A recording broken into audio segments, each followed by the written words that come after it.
Well, I got the call this morning that my chicks are in. We've ordered over 100 male chicks for raising to butcher and 10 females for egg layers for a more sustainable egg flock. And we're off to pick them up at the post office. Before we go there, though, we have to go by MFA and pick up some chick starter feed and some grower feed. I just picked up 150 pounds of chick starter and grower. It's the same thing here. Now we're off to the post office to pick up the actual chicks and get them home.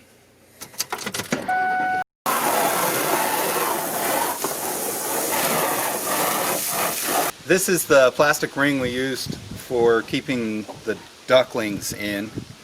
We've got it set up where we can constrict it down to make a smaller circle when they're little and expand it as they get bigger. Last time we used this for the ducklings, and now me and Grandpa have to clean it up.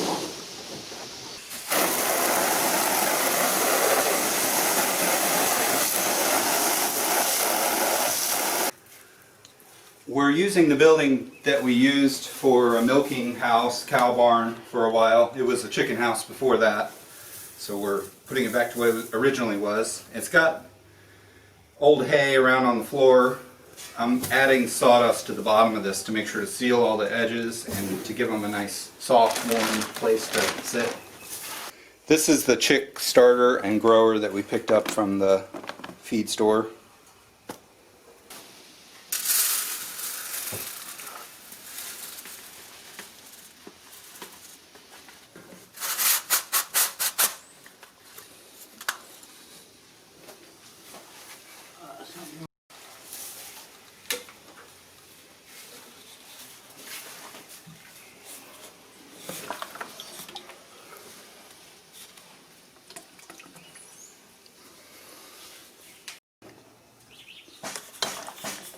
Last time we had baby poultry around here, it was mainly ducks.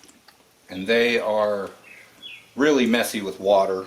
Chicks are not nearly so. I think chicks are easier to take care of overall too. The ducks just get really nasty and messy and water everywhere.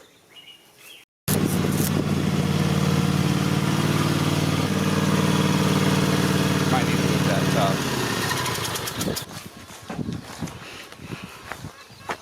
Do you want to get...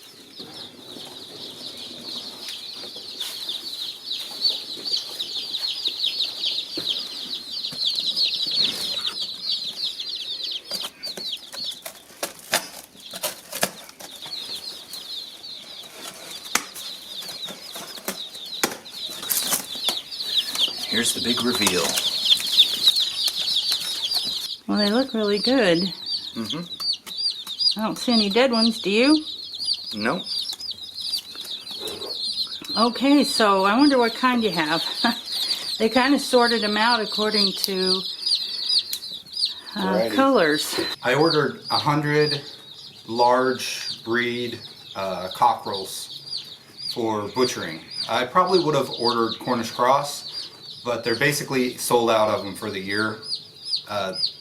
These will be okay, they just won't grow as fast and maybe be a little bit tougher at the end. We also ordered some large breed pullets that we're going to raise for egg layers and mixed breed chickens, hoping that they will go broody sometimes and hatch eggs and be a good producer for meat and eggs at the same time.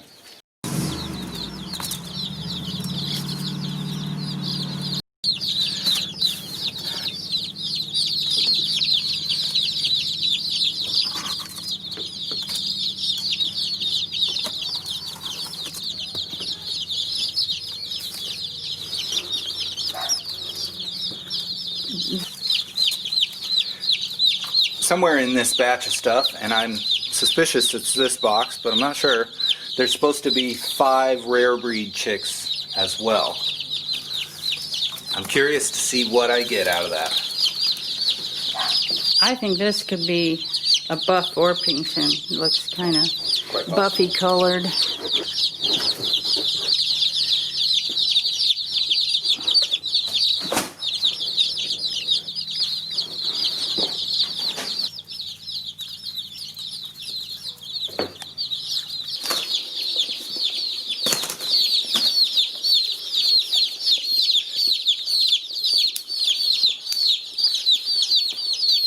How many of those black ones are there? 2, 4, 6, 8, 10, 11. I bet that's I bet those are barred rock pullets. Yeah. Lots of white and like gray. It'll be interesting to see what they turn into. Yeah, it will be. And these kind of buff colors. Yeah. These are just taken right off with knowing what to do with the food and the water. Nobody is crying. Nobody's gone to the corner of a round circle and pouting.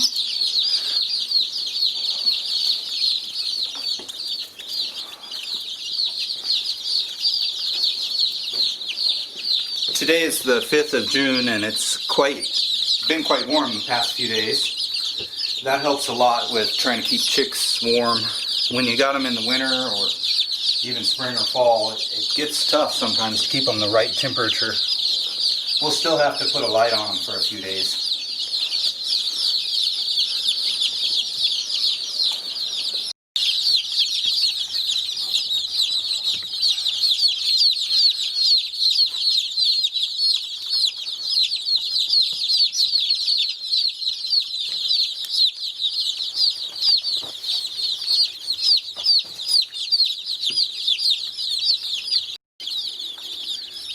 This ring of plastic is designed so that we can start out small and keep them all close when they need the most heat.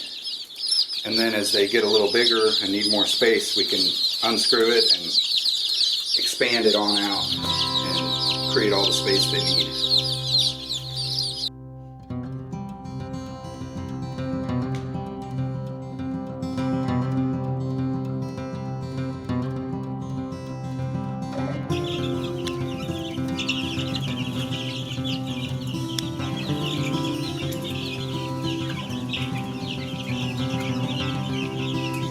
It's been 2 weeks now since I got these chicks in.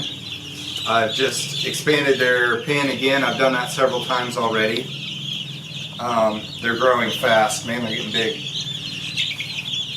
They've done really well. I think I've lost 4 or 5, including one that was dead in shipping. I feel like that's not too bad. Chores are pretty easy with them. Basically, once a day I dump their feeders and wash their waters out and refill them. And then in the evening, I'll rinse their waters out real quick because they get sawdust in them. It's been fun watching how they've changed as they're starting to get feathers in. I still don't have a clue what some of them are. There's these ones that I think are the rare breeds they gave me. They've got these tufted little crests on top of their heads. Most of them are a cockerel mix of heavy breeds.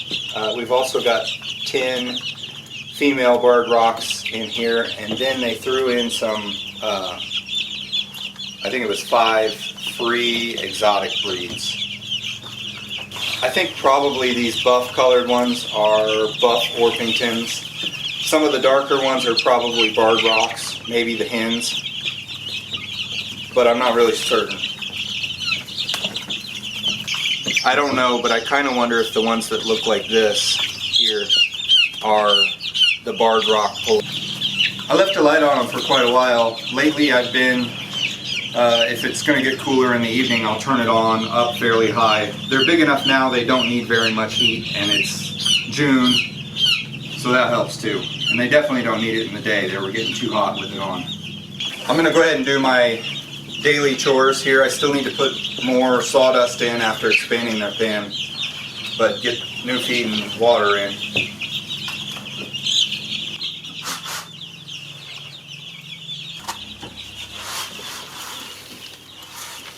There's some wasted feed in here.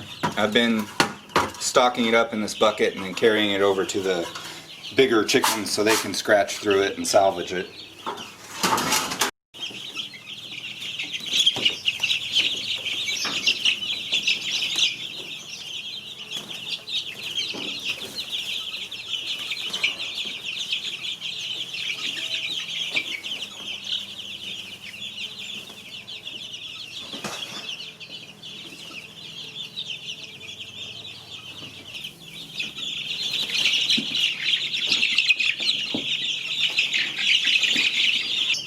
these little guys are already starting to flutter up and try to fly their way out. It probably won't be too many more days till they're flying over the edge of this thing. I just hope at that point they're big enough for me to just turn them loose in this pen. I think so. They're pretty sheltered in here. Well, these guys are doing great. I'm going to keep taking care of them and they'll keep growing. We'll get back to you when they're bigger.